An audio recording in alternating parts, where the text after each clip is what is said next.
Well, good morning again, Steve, and I wanted to weigh in on some last minute comments to do with some of the People's Party of Canada by elections that are taking place in various different locales. I believe in Quebec, Southern Ontario somewhere, and also in Burnaby South, British Columbia. I wanted to weigh in on some comments as to why I would encourage people who do support this sort of thing to support these candidates. And the main reason is because I've noticed over the years that if I want to know who is the better option in any debate, it's just to observe how the media handles them, right? The mainstream media. If the media hates somebody and is constantly slandering them, taking what they say out of context, banning them, and basically sort of deplatforming them in any way that they can, that's probably the good person. Like, seriously, like the mainstream media seems to have an appetite to side with just terrible people. So just on the gradient of things, if you look at the one I'm most familiar with the comments, is this Laura-Lynn Thompson. If you look at how the media doesn't bother mentioning her, even though she dominates the debates, and they talk about these other characters who basically got no argument for anything or else just falsehoods, and they elevate them to a platform of legitimacy, then you know who is the better one and who is the worst one, because the media has got a history of sort of allying itself with terrible people. That's just been, and also just straight out lying. I mean, I've seen things in my own family, my own personal experience of direct lies or omissions. I'm not sure if they're intentional or what they are. It doesn't really matter whether they're intentional or not. The fact of the matter is, it's just a simple way to see who's more legitimate, and of course, they have been doing this. Now, the question is, I guess, why is it that the mainstream, which I would say is somewhat tied to mainstream politics, or more than somewhat, I guess, they benefit from it, I guess, and they've drawn their line in the sand and who they're going to support. So why is it that they would be so afraid of somebody like Laura-Lynn, as an example? Well, I've got a couple of things here that I think might mean something. First of all, she's very pretty, and this is a great benefit if the politician or the character that they are in favor of is allied with them, is okay with what they say, because they'll use that to their advantage. However, if she's pretty and she's not on their side, that's a disadvantage, because if they give her any platform, people are going to go, wow, that's an amazingly, not only a good-looking woman, but a sensible woman, right? And this is known that good-looking people have a certain advantage, and she does have that.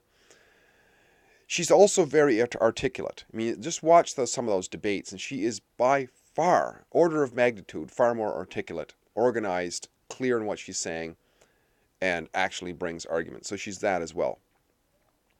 And because of what she's talking about, too, the points that she's bringing up, she's like hitting a home run on what resonates for many people whose voices are shut out of the debate, right?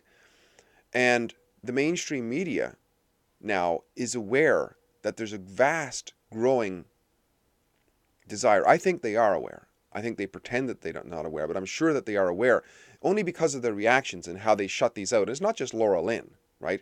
I mean, look at Trump. Look at anybody who wants populism around the world. The media just goes crazy on these people.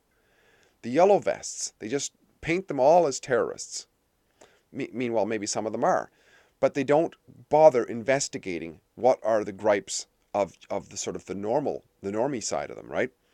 So what does she bring up? She brings up social taboos. Well, the taboos, according to this mainstream echo chamber, she brings up religious issues, right? But not sort of this diversity version of religious issues. Like if she was to bring up Islam and how that's important that we're tolerant and so on towards Islam, the mainstream would probably love her. But what does she say? She's a Christian, right? So therefore that's really annoying to the mainstream, because the Christians, they see them as their enemies, because the Christians, of course, are individualists, largely, individual responsibility, largely, and so on, whereas That's not what they stand for. She brings up, of course, abortion. Well, she has to bring that up if she's a true Christian, because if she was pro-abortion, then she wouldn't be a true Christian, right? Because Jesus talks about the little children, right? Largely, if you harm little children, you're like really an evil person. And we don't talk much about abortion to see what's going on there. Now, especially today when they're talking about with that Virginia governor talking about just letting kids die on the birth table, make them comfortable and just die if the mother doesn't want them. That's infanticide, no question about that. That's where abortion leads to, of course, right?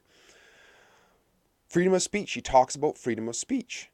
And everybody else sort of just kind of chuckles, yeah, of course, whatever. But no, they're constantly wanting to shut down freedom of speech. On the abortion debate alone, she points out that, hey, the liberal guy over here, he's part of a party which is not allowed to talk about that. Not allowed to talk about it, right? In fact, not only they're not allowed to talk about it, they have to state, apparently, or somehow make it known that they're pro-abortion. They're pro-killing unborn babies.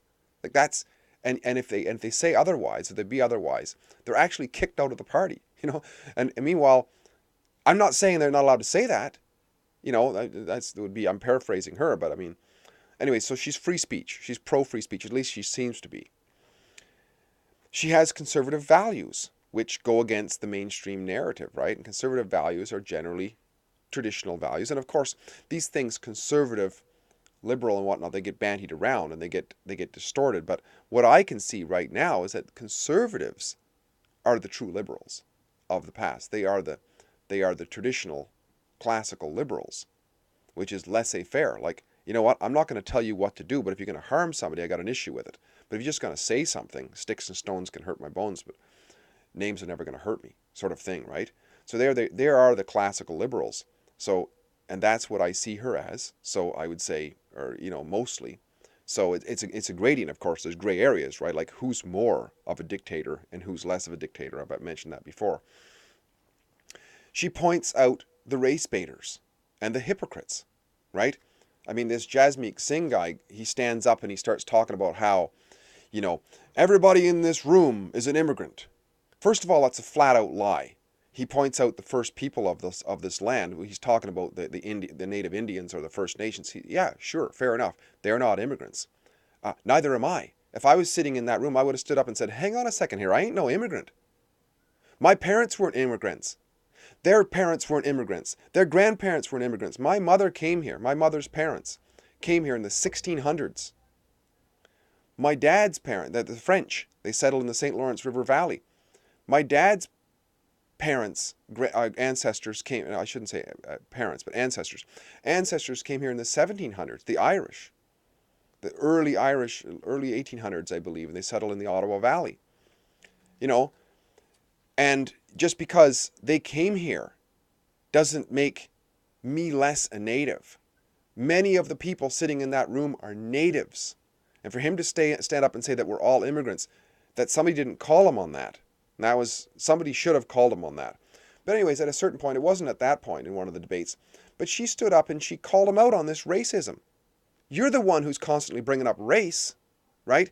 And we're the one, the whites, like she's going to get labeled absolutely as a racist. There's no question about it. Because there's like a litany that the left has because they don't have any arguments, right? If they disagree with you, they'll try to, sling shit of pejoratives against you, right? You're a racist, that you're a homophobe, that you're this and you're that, and you're a bigot and all this sort of thing. Meanwhile, that's what they are by saying it, right? The minute you just throw a pejorative at somebody, you are by definition a bigot.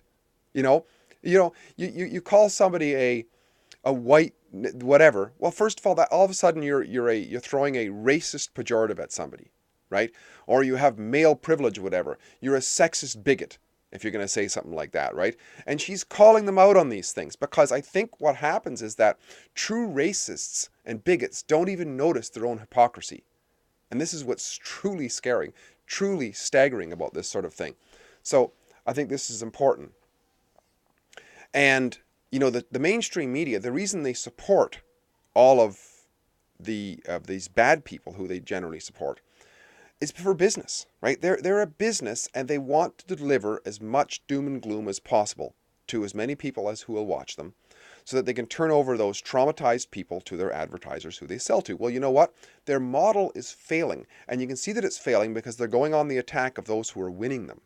Right? If you got to go on the attack of your competitor, that's an admission that you're failing, right? And they got to go crying to the government for bailouts, which I believe is happening now with the major media outlets in Canada, is they're asking the government to bail them out to the tunes of millions of dollars of taxpayer money because they can't compete for ideas, right? Their traditional model of monopoly, where there was no alternative media, is no longer.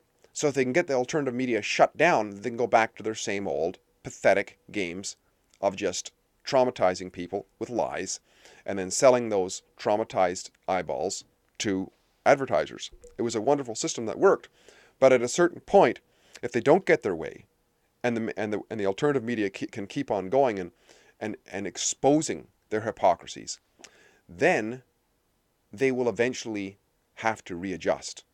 And beware of this, folks. Be aware when these media types start to look like they're friendly to truth, because they're not friendly to truth. It's only the bottom dollar that matters for these folks. That's all that matters. Now, where was I going to go with this? I'm going to go with this with anybody who's out there who's listening to this. If you love freedom, if you love the idea of freedom, and you are politically active, do whatever you can to support candidates who are pointing in the direction. It's not that they're ultimately for freedom, because if they're going to be in government, automatically that disqualifies them from being ultimately for freedom, because the whole idea of government is a monopoly on force. However, like I said before, if we have the option of being enslaved by a really bad slave owner, or by one who's more benevolent, who lets us keep some of our stuff, who, provides good health care and so on, whatever that we need, then that's better. But ultimately, we want to be free men and women, right? But on the path to there, we can support those who are pointing in the direction of freedom. And I would say somebody like Laura-Lynn, if she supports freedom of speech, which she appears to do, that is so fundamental, right? Anybody who wants to shut her down, who they support, and the people that they support are saying nothing about it, those are bad people. Those are really, really despicable bad people who are anywhere else on that spectrum. Because freedom of speech is so fundamental. There's certain things that we can say, look, anybody, okay, so you could say that somebody who's a rapist, right, who raped 100 people versus somebody who raped 2 people. Yeah, you could say on a gradient, that guy's worse than this one. But raping 2 people is fundamentally evil. So not doing that at all and speaking up against it, there's somebody of virtue, right? And Laura-Lynn Thompson, I would say, so far from what I can see, she has a lot of virtue to her, which is that she's speaking up and she believes in freedom of speech. She's not, I see no indication that she's trying to shut people down and deplatform them, shut them out. But people like Jasmeet Singh and stuff like that, if they see that the mainstream media is not giving a complete coverage of, they're shutting out, they're not talking about Laura-Lynn, for example, and they're okay with that, not good. Not good at all. Let's have an open, wide open debate.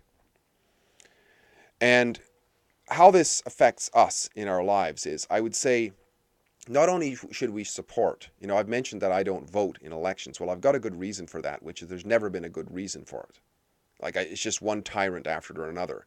I could change my tune on this if I see somebody along the lines of this who actually means what they say. I could definitely change my tune. But I know I've been warned against this, and there's a good warning against that for sure. But I don't begrudge anybody who does vote, so long as that they're voting and they're informed. I do begrudge people who vote because they're just wanting to steal more stuff from people, and that's a terrible thing. That's the failure of democracy. That's why democracy will always fail, and that's why I'm fundamentally against the concept of democracy. Democracy by itself is flawed, but we have what we have, right, in the meantime. So what I would say is how this helps us in our everyday is that let's not be afraid to talk about these sorts of things. We can actually gain many, many allies, and we can listen to people. I'll give you a couple of examples. Let's see where I put these examples down. Just a few weeks ago, I was in Victoria, BC, and I was at I was at a store. It was a hardware store. And there was a guy who was helping me to bring out a pressure washer that I had bought. And in order to do it, because of their in-store regulations, whatever, he had to put on his safety vest, right? And it was a yellow vest. So I said to him with kind of a chuckle, I said, I see you're donning your yellow vest. Bingo, we made a connection. He was one of them. He was one of these people who cares about freedom. And we had a great conversation, a great connection. There's a man who, if I ever meet him again, we're like brothers on the path of freedom. You see how easy this is? So don't be afraid in whatever it is you do, whatever business you're doing, to be able to listen to people and find people who are interested. But not only on our side, even if there's a radical leftist and they start making comments, allow ourselves to listen. Because unless we really understand where they're coming from, we can't make any inroads. We can't present ourselves as people who actually care about the livelihoods of people. I mean, sure, I'm going to say that a lot of times, especially the senior politicians who hide behind all kinds of pejoratives and so on, those people are maybe beyond any reparation. They might be fundamentally evil. Guys like Trudeau and so on. But the average working person out there who's propagandized into all this nonsense might not be fundamentally corrupt because they don't see other perspectives, right?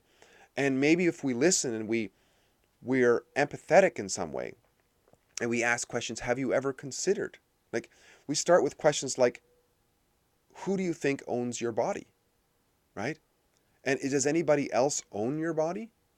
So therefore, if you own your body, and that means that you own the responsibility of your body. Like if you pick something up, if you create something with your hands, you create a piece of artwork. That's the result of your body working, right? Now, if you were to sell that for $10, how is it that somebody else has a claim for a percentage of that $10? What did they put into the effort to make that, right?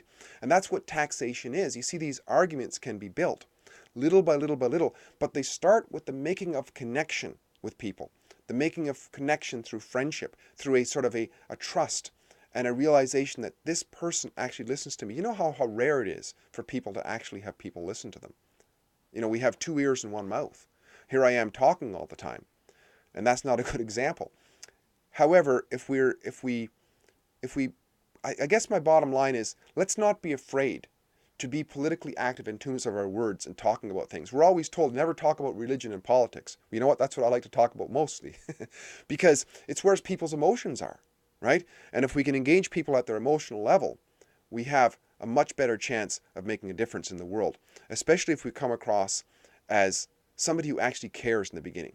We're actually going to give everybody the benefit of the doubt, hear them out, and, draw our lines eventually. But in the meantime, we're going to try everything we can to be understanding. And, but at the same time, let's look at things critically. Let's realize, you know what? Whoever the media is supporting is probably not a good person. Like we can't just assume that because of their track record. So hope this is helpful. Steve here again, great chatting. If you like what I'm doing, please like, subscribe, and share, and we'll talk again soon. Bye for now.